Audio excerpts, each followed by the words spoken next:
Hello, everybody. It's me, Kittens, from that Eurovision site, and I'm here with the lovely Angus. Say hi, Angus. Hi.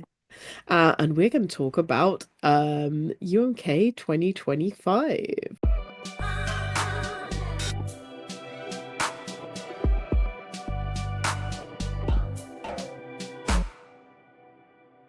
So, UMK 2025, the selection that chooses Finland's entry for Eurovision, was held approximately 17 years ago, it feels like. It was the 8th of February, but it feels like 17 years ago. The eventual winner was Erika Vikman with Komme. But we had five other acts to go through because we had one dropout as well. So, firstly, let's talk about the show itself. What did we like? What did we dislike? The good news is it was classic UMK. That's also the bad news. I want something new. I want more. Finland has the space to experiment, and they didn't, and that's fine. They have a good show. But why not try out like new things? The UMK supergroup extra thing was neat, but it didn't land as hard as I wished it did. But overall, it was a perfectly fine show, on the same level as we've come to expect from Finland. Yeah, I think this UMK has kind of reached a top of its game, and I don't think it's bad that it keeps continuing at that level, but I was expecting something a little bit more from them. Like, I love the opening with Windows 95 Man, um, and Henry, what's his surname? Completely forgotten. Pispanen. Peaceman, Um, yeah. but yes, I love the entry with a Windows 95 Man and Henry Pispanen. And when you saw that, like on the show, they were just playing beforehand, and then it kind of just like went into the show, which was, I thought, a really nice touch. Um, Again, we have 1700 languages, or at least it feels like it. Thank you, Ela, for doing that. It's great to have UK like English commentary, and all the other types of commentary is great. So big thumbs up from me, the person who was live blogging it at the time. Um So yeah, and it was very genuinely very funny, the commentary, at least on the English commentary. We love you guys. Um, but I did expect something really flashy from this show that I don't know whether I'm just like over expecting because they've been delivering at such a high level. Do you know what I mean? Um, it was good, and I was kind of, part of me wanted that like and Benjamin moment that we had. And as much as I think that the supergroup interval act was great, I don't think it hit as hard as some of the previous editions.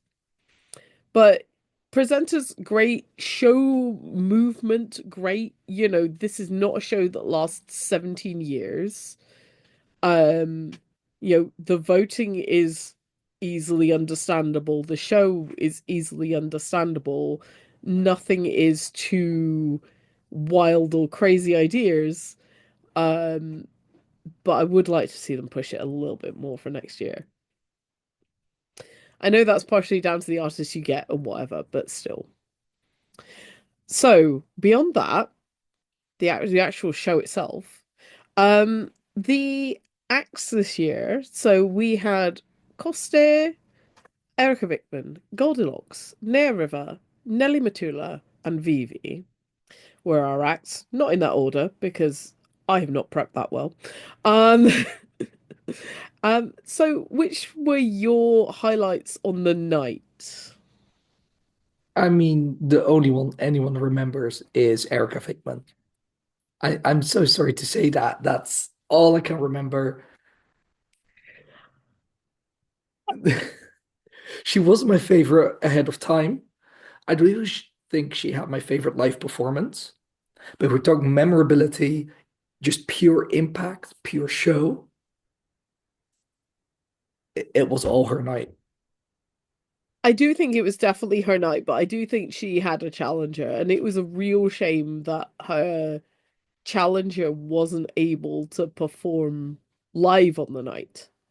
In that Goldilocks put together a genuinely, really like, I keep watching the performance back every now and then, and I'm still like, this is so slick. Like a really engaging performance. It went down a lot better than I thought it would. Like I was expecting it to not do as well as it did, but it won the jury. Um, and I just really I wasn't expecting it. I'm pleasantly surprised. But I think Goldilocks did really a valiant job. Um, I was also just you they can put together just such a competent show. And I don't think there was any artist who I looked at the staging or looked at the performance and was like, this is just atrocious. Like, there was something to be got from literally every performance. And I don't think anybody suffered terribly from staging or anything like that, which is just more than you get from a lot of national finals. I think having fewer acts than most national finals is a godsend when it comes to UMK actually. And I'm very pro one shot national finals. I may have said that on other videos, but still, I think that's a great idea. I mean, when it comes to Erika, I was I, I was not surprised that they'd had to under-egg it for essentially a family show. Um, but I still think what was there was essentially, you know, it had all the elements to it. I mean, so much of the elements to it that the discussion has been happening in the Eurovision community over the last few weeks about has Erika Vikman being asked to change her performance or her outfit? Has she not? Ela says no. Erika says yes. Um, it's all very confusing. But I I can see what they're saying, and I can see the new duty of care document might have this some legs or not legs, as the case may be. But equally, I don't think there was anything particularly contentious about that performance as it was. I don't know. Oh, what's your take on it, Angus? Who knows if she actually has to change anything? Things will change anyway. And Erica is very good at PR. She's smart, and she will use that knowledge to her advantage as well. So maybe she wasn't asked to change anything because it was too sexual, but she just had to change something, and now she's implying it is because it was too sexy. It was a very sexy performance. I think if she has to change it, she should lean more into it and go full over the top 50s pinup girl energy where she's riding a rocket, where so over the top it becomes unsexy almost, because then you can get away with it. It still works with the song. Erica's Erica, right? Um, Yeah, like I said, like I keep saying, Erika Vikman could wear a bin bag or be in a Hessian sack, and we'd all be like, damn, still. Like, because the sexy is not what she wears, it's her attitude and who she is. So you can't contain that. Whatever you do, clothing can't contain that. So I am interested to see what she does. I'm interested to see how this actually goes down in Basel. What is your thoughts on how this is gonna do in Eurovision in the end? Similar to Loco Loco by Hurricane. So surprisingly decent in a jury, surprisingly underperforming compared to fan metrics in the televote, finishes mid-table, roughly, maybe slightly to the right, maybe slightly to the left, depending on how point spread is and how well the show translates to the Basel stage. Yeah, I do think it's going to be interesting to see how it's staged. I think, Erika Vikman has such a following within the fan community, and obviously we knew her from Cicciolina and everything she's done since. Um, I don't think it's possible to just ignore that. But equally, people who are seeing that on stage for the first time, and we don't really know what that staging is going to look like. Um, it may be that they go down a very tongue-in-cheek way, very like wink wink. It's all left kind of to the imagination, but like in a interesting way. Um, but I do think there's only so much you can contain the spirit of Erika Vikman. And I think there's only so much you can hide that because I don't think it's gonna be hidden for long. So I think it's going to be very interesting to see how that lands when we have more staging ideas. But I mean, I do think it could well do well, but it has to have that momentum. And I do wonder whether it has lost a little bit of momentum since the national finals and whether they need to kind of kick it back up a gear.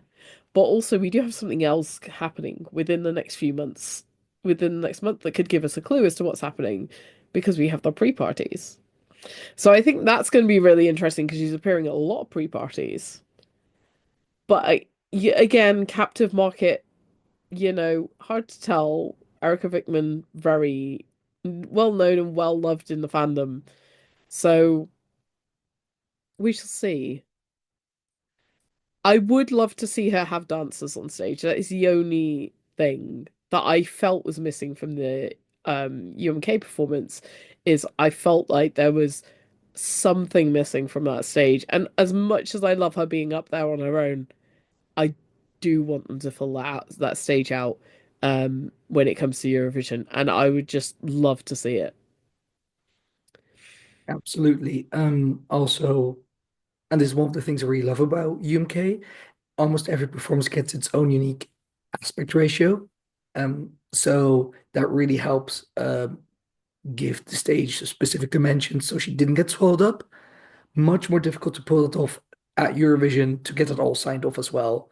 So you need to be much more conscious about there just being so much screen real estate you need to fill up on top of the stage real estate.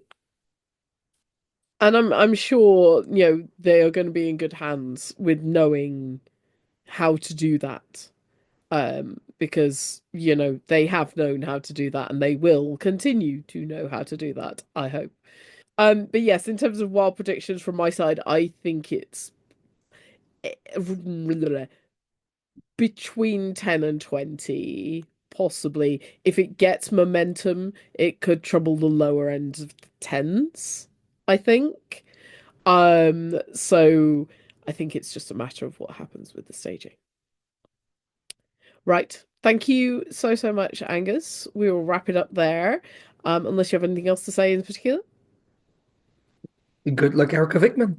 Yeah. But yes, thank you very much for watching. You can find us on here on YouTube. Please like and subscribe. We'll be doing loads more of these national final wrap-up videos. And much more as we go into pre-party season and Eurovision and beyond. So feel free to like and subscribe. Leave us a comment telling us how wrong we are. Because I'm definitely wrong. So yeah, tell me down there. And don't forget to check us out at that Eurovisionsite.com for all your news and reviews, etc., on there, and on all our social media at that Eurosite and at that Euro podcast for our podcast version. Thank you so much for listening and so much for watching. We will see you when we see you, and see you on the next one. Bye from me and bye from Bye. Angus. Bye.